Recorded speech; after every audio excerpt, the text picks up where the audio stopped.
మన వంటలండి కాకరకాయలు పులుసు అండి. కాకరకాయలు ముందు కొంచెం మజ్జిగైనా లేదంటే నీళ్ళని వేసి కొంచెం పసుపు వేసి కుక్కర్లో 2 విజిల్ ఉడికిచ్చానండి. ఉల్లిపాయ పచ్చిమిరకాయ వేగినాక నూనెలో ఒక టమాటా వేసాను. అది వేగినాక ఉడకబెట్టిన కాకరకాయ ముక్కలు వేసాను. తర్వాత కారం వేసి చింతపండు పులుసు పోసానండి.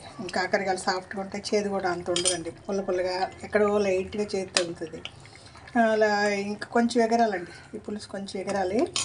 దాని ముందు బీరకాయ ఎగిరేసానండి పాలు పోసి. తక్కువ నూనె వేసానండి, పాలు పోసాను కదా, దానికోసం నూనె ఎక్కువ వేసాను అనుకోండి నూనె సపరేట్గా తెలుస్తుంది. దానికోసం రోజు వేసే నూనెకైనా తగ్గించి ఉల్లిపాయ పచ్చిమిరకాయక బీరకాయ ముక్కలు వేసాను. ఉప్పు పసుపు వేసి బాగా దగ్గరికి వచ్చాకండి మగ్గినాక ఉప్పు పసుపు ముందు వేసాం కదా, నీళ్ళలో ఆ నీళ్ళు మొత్తం పోయినాకండి కొంచెం కారం వేసాను, పాలు వేసాను. నీరు బాగా ఎగిరిపోయింది. కూర పొడి పొడిలా ఆడుతూ ఉండాలండి, గుడ్డు పొట్టులా ఉంటుంది. బీరకాయ ఎగిరేసాయండి.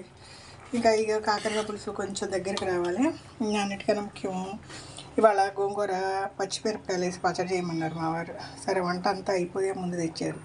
సరే గోంగూర నేను చేశానండి, కడిగేసి నీళ్ళు లేకుండా లో ఫ్లేమ్లో ఎగరబెట్టానండి. ఉడికిపోయింది కదా, దానికి ఒక ఉల్లిపాయ, జీలకర్ర, కరివేపాకు, కొంచెం ఎల్లుల్లిపాయ, ఉప్పు అన్నీ రెడీగా పెట్టుకున్నా. దాని ముందు పచ్చిమిరపకాయలండి, ఈ గోంగూరకి మీ కారం తగ్గట్టండి ఒక 10 పచ్చిమిరపకాయలు నూనెలో వేసేసి దాంట్లోనే కరివేపాకు, జీలకర్ర, తాలింపు దినుసులు కూడా వేసానండి.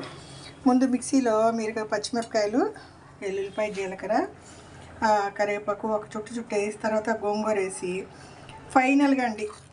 ఫైనల్గా మీరు ఉల్లిపాయని వేసి ఒక చుట్టారనుకోండి గోంగూర పచ్చడి రెడీ. మనకు ఆల్రెడీ తాలింపు దీంట్లో ఉంది కాబట్టి దీంట్లో పెట్టేసుకుంటే గోంగూర పచ్చిమిరపకాయ పచ్చడి రెడీ అండి. మీరు అందరూ ఎండుమిరపకాయలు వేసి చేస్తూ ఉంటారు.